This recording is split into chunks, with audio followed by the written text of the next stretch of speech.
जब हमारे पास power BI में डेटा मौजूद है तो बहुत ज़्यादा केसेस में ऐसा है कि जो एनालिसिस हमने करना है वो गिवन इंफॉर्मेशन पे नहीं करना, बल्कि गिवन इंफॉर्मेशन को किसी और फॉर्मेट में कन्वर्ट करना है और फिर उसके ऊपर हमने एनालिसिस करना है। मैं इसकी मिसाल आपको देता हूँ। जब हमारे घरों में बिजली के बिल आते हैं तो वहाँ पे जो सोर्स डेटा है, जो बैक एंड पे कैलकुलेशन है, जो सोर्स डेटा है वो मीटर रीडिंग की फॉर्म में होता है कि पिछले महीने की रीडिंग ये थी, इस महीने की रीडिंग ये है। और दूसरी इंफॉर्मेशन जो वहाँ पे अवेलेबल होती है कि मुख्तलिफ ब्रैकेट्स में जो यूनिट्स कंज्यूम हुए हैं उनके रेट्स क्या हैं और उनकी हमने कैलकुलेशन कैसे करनी है। और जो एक्चुअल कैलकुलेशन है या एक्चुअल हमें नज़र आ रहा है वो हमें बिजली का बिल नज़र आ रहा है जो कि उन यूनिट्स की मदद से डेवलप किया गया है। सो एक्चुअल एनालिसिस हमने उन यूनिट्स कंज्यूम पे नहीं करना, बल्कि हमने उस फॉर्म पे करना है कि बिजली का बिल कितना है। एक और एग्जांपल हम देख लेते हैं कि जब किसी भी दुकान पे, किसी भी स्टोर में सेल्स के हवाले से इंफॉर्मेशन होती है तो एक और चीज़ बहुत इम्पॉर्टेंट है, वो है कि सेल्स टैक्स कितना बना है। गवर्नमेंट को इससे बहुत ज़्यादा दिलचस्पी है। तो इंफॉर्मेशन हमारे पास क्या मौजूद है, सेल्स की, और एनालिसिस किस पे हो रहा है, उसके सेल्स टैक्स के ऊपर, जो कि सेल्स की मदद से ही कैलकुलेट होगा। अलहदा से कैलकुलेट नहीं बल्कि सेल की मदद से कैलकुलेट होगा। सो इन दोनों एग्जाम्पल में जो चीज़ क्लियर है कि जो अवेलेबल इंफॉर्मेशन है वो किसी और फॉर्मेट में है, किसी और फॉर्म में है, और जो एनालिसिस हमने करना है वो किसी और वेरिएबल के ऊपर जो इन्हीं ओरिजिनल वेरिएबल से मिल के बनेगा लेकिन उस फॉर्म में नहीं है, उस पे एनालिसिस हमने करना है। तो इस सेशन में हम देखेंगे कि जो हमारे पास ओरिजिनल डेटा है उसको हम डिफरेंट फंक्शंस अप्लाई करके किस तरीके से उस मतलूबा फॉर्म में कन्वर्ट करेंगे। तो आइए कंप्यूटर पे चलते हैं और देखते हैं कि डेटा ट्रांसफॉर्मेशन हम कैसे करते हैं। जी स्टूडेंट्स, ये मेरे पास वही कस्टमर डीबेस की फ़ाइल है और इस सेशन में हम थोड़ा सा फोकस करेंगे कि हम डेटा को ट्रांसफॉर्म कैसे करते हैं। ये मेरे पास मुख्तलिफ वेरिएबल मौजूद हैं, लेकिन जब हम डेटा ट्रांसफॉर्मेशन की बात करते हैं तो लाजमी तौर के ऊपर मुझे डेटा सामने नज़र आना चाहिए। यानी यहाँ पे कोई वेरिएबल एज है या एज कैटेगरी है या कोई और वेरिएबल है तो उसका डेटा क्या है। डेटा जब सामने होगा तो ट्रांसफॉर्मेशन या उसकी जो मुख्तलिफ एडिटिंग होगी वो एक बेहतर तरीके से होगी। पावर बीआई में एक फंक्शन हमारे पास मौजूद है, उसका नाम यहाँ पे ट्रांसफॉर्म डेटा, आपको मेन मेन्यू के ऊपर आपको नज़र आ जाएगा ट्रांसफॉर्म डेटा, जिस यहाँ पे मेरा माउस भी है।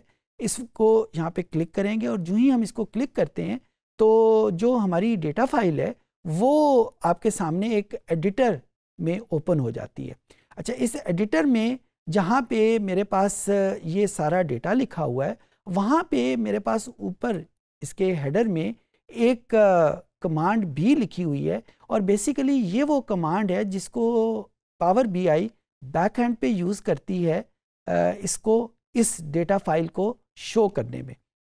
हमें इस फाइल को, इस कमांड को सीखने की ज़रूरत नहीं है, सिर्फ दिखाने के लिए मैं आपको यहाँ पे बता रहा हूँ और शायद किसी एक दो जगह पे हम इसको यूज़ भी करें, लेकिन आपके जहन में ये होना चाहिए कि ये जो हमें माउस के क्लिक से चीज़ें नज़र आ जाती हैं इसके पीछे सारी कमांड्स मौजूद हैं जो कि पावर बीआई हमारे लिए लिख देती है।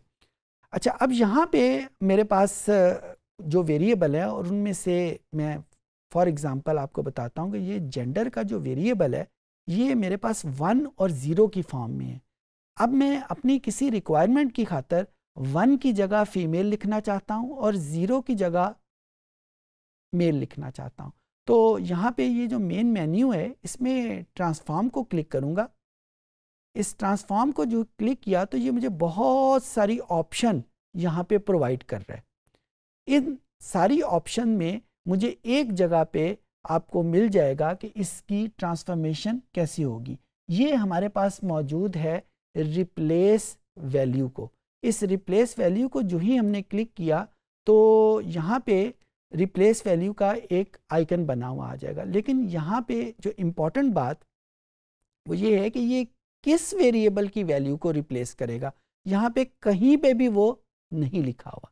उसके लिए पावर बीआई में जो फीचर मौजूद है कि इस वक्त इस डेटा एडिटर में कौन सा वेरिएबल हाईलाइटेड है। अगर आप गौर से देखें तो इन सारे वेरिएबल के नामों में से जो वेरी फर्स्ट वेरिएबल है कस्ट आईडी वो हाईलाइटेड है। तो इसका मतलब है कि इस वक्त यहाँ पे जो भी ऑपरेशन हम करेंगे वो कस्ट आईडी के ऊपर अप्लाई होगा, जिस वेरिएबल के ऊपर मैं अप्लाई करना चाहता हूँ उसके ऊपर नहीं होगा। तो उसके लिए मुझे क्या करना पड़ेगा, जिस वेरिएबल के ऊपर मुझे फंक्शन अप्लाई करना है, वो डेटा ट्रांसफॉर्मेशन अप्लाई करनी है, मुझे सबसे पहले उसको हाईलाइट करना पड़ेगा। अगर ये मैं हाईलाइट नहीं करूँगा तो वो मतलूबा फंक्शन उस वेरिएबल के ऊपर नहीं होगा जिसके ऊपर मैं करना चाहूँगा। तो अब यहाँ पे जेंडर हाईलाइटेड हो गया, इसको मैंने रिप्लेस वैल्यू पे क्लिक किया, रिप्लेस वैल्यू टू फाइंड। अब यहाँ पे मैं इसको कह देता हूँ कि 1 और इसको किसके साथ रिप्लेस कर दे, फीमेल के साथ। इसको क्लिक किया। अब ये यहाँ पे इसने मुझे ये जो ओके का बटन है पहले हाईलाइटेड था, बंद कर दिया। ये क्यों बंद कर दिया? इसका मतलब ये पावर बीआई मुझे इस बात की इजाज़त नहीं दे रहा। मैंने रिप्लेस करना चाहा, उसने मुझे इजाज़त नहीं दी। इसका क्या मतलब है? कोई गलती हुई है। क्या गलती हो सकती है? गौर से देखने, हमने कुछ वेरिएबल की टाइप्स आइडेंटिफाई की थी। कुछ वेरिएबल क्वांटिटेटिव होते हैं, कुछ वेरिएबल कैटेगोरिकल होते हैं या क्वालिटेटिव होते हैं। यहाँ पे जिस वेरिएबल के ऊपर हम ये फंक्शन अप्लाई करने की कोशिश कर रहे हैं वो जेंडर है, और जेंडर में जो वैल्यूज़ हैं 1 और 0 ये तो सारी न्यूमेरिक वैल्यूज़ है। तो न्यूमेरिक वैल्यूज़ को जब मैं रिप्लेस करूँगा किसी नॉन न्यूमेरिक के साथ तो पावर बीआई मुझे इसकी इजाज़त नहीं देगा। इसका रिप्लेस हो सकती हैं लेकिन इसका तरीका कुछ और है। यहाँ पे ये एज इट इज़ रिप्लेस नहीं हो सकती। दूसरे मानों में जो रूल मैं आपको समझाने की कोशिश कर रहा हूँ वो ये है कि जब आप डेटा को किसी वैल्यू के साथ रिप्लेस करते हैं, डेटा को किसी वैल्यू के साथ ट्रांसफॉर्म करते हैं, तो जो वेरिएबल की टाइप्स हैं वो बहुत इम्पॉर्टेंट रोल प्ले करती हैं। जिस तरह यहाँ पे आपने देखा उसने हमें 1 0 को यानी न्यूमेरिक वैल्यूज़ को नॉन न्यूमेरिक वैल्यूज़ के साथ रिप्लेस करने की इजाज़त ही नहीं दी। उसने देखा एक यहाँ पे उसने एरो का निशान क्लिक कर दिया कि समथिंग इज़ रॉन्ग, और नीचे ओके का बटन प्रेस हम कर ही नहीं सकते। तो इसका मतलब है ये वाली ट्रांसफॉर्मेशन यहाँ पे पॉसिबल नहीं है। अच्छा, ये वाली ट्रांसफॉर्मेशन कहाँ पे पॉसिबल है? जहाँ पे डेटा मेरे पास नॉन न्यूमेरिक फॉर्म में है। लेट्स सी बर्थ मंथ मेरे पास एक नॉन न्यूमेरिक फॉर्म में है। तो नॉन न्यूमेरिक फॉर्म में जब मैं इसको क्लिक करूँगा, यहाँ पे मैं कोई सी भी वैल्यू रिप्लेस करना चाहूँ किसी नंबर की फॉर्म में या किसी नॉन नंबर की फॉर्म में, वो यहाँ पे पॉसिबल है। क्योंकि यहाँ पे फॉर एग्जांपल मैं सितंबर की जगह यहाँ पे 9 लिख देता हूँ क्योंकि सितंबर 9वां महीना होता है। तो यहाँ पे इसको ओके का बटन प्रेस किया तो हर जगह पे सितंबर की जगह 9 लिखा जाएगा। आप हैरान होंगे, अभी थोड़ी देर पहले तो मैंने कहा है कि उसकी टाइप एक जैसी होनी चाहिए। उसके लिए ख्याल रखें कि यहाँ पे 9 एज ए नंबर शो नहीं हो रहा, 9 एज ए नॉन नंबर के तौर पे शो हो रहा है। सिर्फ लिखा 9 की सूरत में लिखा हुआ है, लेकिन इसकी टाइप कंप्यूटर की मेमोरी में नॉन नंबर की फॉर्म में है। सो जब तक हम इसके ऊपर अगर हम कोई न्यूमेरिकल एनालिसिस करना चाहें तो कंप्यूटर हमें नहीं करने देगा, क्योंकि 9 इस वक्त लिखा 9 की फॉर्म में है, लेकिन ये न्यूमेरिक नहीं है बल्कि नॉन न्यूमेरिक है।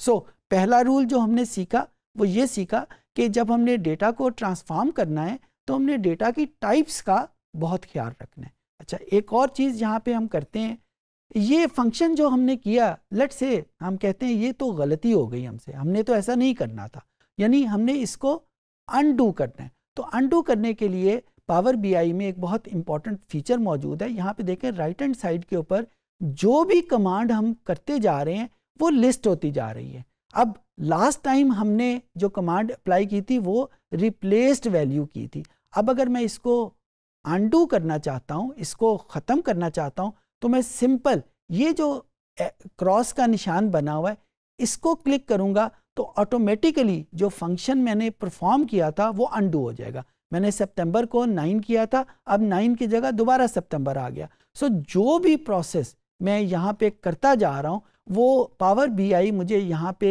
लिस्ट करती जा रही है। और उस लिस्ट का मुझे क्या फ़ायदा होगा, वो ये फ़ायदा होगा कि अगर मुझे उसको किसी फंक्शन को अनडू करना है तो मैं बड़ी आसानी के साथ कर सकता हूँ। सिमिलरली अगर किसी फंक्शन को रीडू करना है तो वो रीडू भी किया जा सकता है।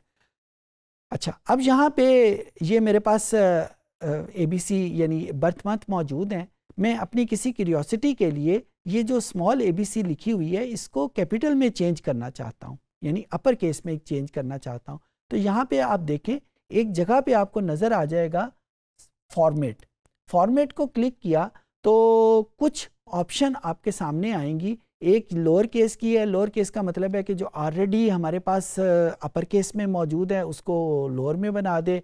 दूसरी ऑप्शन जो है वो अपर केस की है, कैपिटलाइज ईच वर्ड, यानी अगर कोई सेंटेंस है, जिस तरह यहाँ पे अगर आप लिस्ट में देखें तो हर वर्ड का जो पहला वर्ड लेटर है वो कैपिटल है। तो अगर आपने इस किस्म का कोई चेंज करना है तो इसको कर देते हैं। मैं इस वक्त अगर इसको अपर केस करता हूँ तो ऑटोमेटिकली इसी कॉलम में सारे के सारे वेरिएबल अपर लेटर में चले गए। अच्छा, ये वाली जो ट्रांसफॉर्मेशन है ये सिर्फ और सिर्फ नॉन नंबर के ऊपर अप्लाई हो सकती है। अगर मैं इसको लेट्स से एज के ऊपर अप्लाई करना चाहता हूँ और इसी फॉर्मेट को क्लिक करना चाहता हूँ और अपर केस करूँगा तो यहाँ पे उसने उसको परफॉर्म किया। लेकिन अगर एक चीज़ आपने गौर से देखी हो, पहले जो नंबर राइट साइड पे लिखे हुए थे अब वो सारे के सारे नंबर लेफ्ट साइड पे चले गए हैं। ये क्यों लेफ्ट साइड पे गए हैं? इस वजह से कि आपको पता है कि अंग्रेज़ी जो है वो लेफ़्ट साइड से लिखी जाती है। सो इसने तमाम नंबर्स को नॉन नंबर्स में कन्वर्ट कर दी है, यानी वो ट्रांसफॉर्मेशन उसने कर दी है। लेकिन उसने अस्यूम किया है कि अपर केस तो हम सिर्फ ABCs को करते हैं, नॉन नंबर्स को तो नहीं करते, तो इसने ऑटोमेटिकली उसको नंबर में कन्वर्ट कर दिया है। ये एक ऐसा फीचर है जो बाज़ औक़ात हमें तंग करता है और बाज़ औक़ात ये हमें बहुत हेल्पफुल हो जाता है कि कुछ पॉइंट्स के ऊपर पावर बीआई हमें रोक देती है कि ये फंक्शन हम नहीं कर सकते अनलेस कि हम उसको चेंज ना करें। लेकिन अगर हम इसको अननोइंगली करते जाएंगे तो जाहिर है हमारा एनालिसिस जो है वो गलत हो जाएगा। लिहाजा इस रूल को जानना बहुत ज़रूरी है कि किस वेरिएबल के ऊपर किस किस्म की ट्रांसफॉर्मेशन पॉसिबल है और किस किस्म की ट्रांसफॉर्मेशन पॉसिबल नहीं है। यहाँ पे मैं इसको अनडू कर देता हूँ क्योंकि ये जब नॉन नंबर्स में कन्वर्ट हो गया तो मैं किसी भी किस्म का एनालिसिस यहाँ पे नहीं कर पाऊँगा। सिमिलरली अगर मैं यहाँ पे एज कैटेगरी है, इस एज कैटेगरी में 2 की बजाय कोई और चीज़ लिखना चाहता हूँ तो वो यहाँ से बड़ी आसानी के साथ हो सकती है। ये मुख्तलिफ़ फ़ीचर्स यहाँ पे अवेलेबल हैं। मैं आप सबको दावत देता हूँ कि आप इस सेशन के बाद ये मुख्तलिफ़ फ़ीचर इसको क्लिक करके इनके जो रिज़ल्ट्स हैं उनको ज़रूर ऑब्ज़र्व कीजिएगा और देखिएगा कि इनका क्या रिज़ल्ट निकलता है। फॉर एग्ज़ाम्पल अगर हमने कोई न्यूमेरिक फंक्शन करना है, ऐड का बटन प्रेस करने से इस सारे कॉलम में कोई ना कोई वैल्यू ऐड हो जाएगी। और राउंडिंग, सबको पता है कि अगर हमारे पास नंबर पॉइंट की सूरत में है और हमने इस तमाम नंबर्स को 2 डेसिमल प्लेसेस तक लिखना है तो ये 2 डेसिमल प्लेसेस तक चला जाएगा। ट्रिगोनोमेट्री एक एडवांस मैथमेटिकल फंक्शन है, साइन कॉज टेंजेंट वगैरह जो हम अप्लाई करते हैं मैट्रिक में, मैथमेटिक्स में ज़रूर आपको याद होगा। तो ये सारे फंक्शन अप्लाई करते हैं, तो अगर आपने वो फंक्शन अप्लाई करने हैं तो वो यहाँ सारे फंक्शन अप्लाई हो जाएंगे। सो ये हमारे पास पावर बीआई एक पूरी लाइब्रेरी ऑफ़र करती है जो मुख्तलिफ़ फंक्शंस हम इस पर्टिकुलर वेरिएबल के ऊपर, इस पर्टिकुलर डेटा फाइल के ऊपर अप्लाई कर सकते हैं। फॉर एग्ज़ाम्पल एक और फंक्शन जो इस वक्त मुझे याद आ रहा है और बड़ा अच्छा फंक्शन है, अगर मैं बर्थ मंथ को एक्सट्रैक्ट करके अगर मैं इसकी फर्स्ट कैरेक्टर इसका शो करूं कि मैं इस कॉलम को कन्वर्ट कर दूं कि बजाय मंथ का कंप्लीट नाम लिखने के इसका सिर्फ फर्स्ट लेटर लिखा हुआ आ जाए, तो मैं जो ही फर्स्ट कैरेक्टर पे क्लिक करूंगा तो आप देखें इसका काउंट कितने कैरेक्टर्स को, जो है कि मैं पहले कैरेक्टर को कन्वर्ट करना चाहता हूं, ओके का बटन प्रेस किया तो आप देखें कि जितने भी मंथ हैं वो सारे के सारे कन्वर्ट हो गए फर्स्ट लेटर में। अब मैं फर्स्ट लेटर की बजाय पहले 2 लेटर या लेट से पहले 3 लेटर्स लिखना चाहता हूँ, इसको मैंने अनडू किया। अनडू करने के बाद वही एक्सट्रैक्ट का बटन प्रेस किया, फर्स्ट कैरेक्टर्स में मैंने 3 लिख दिया, तो अब ये सारे का सारा कॉलम पहले 3 कैरेक्टर्स में कन्वर्ट हो गया।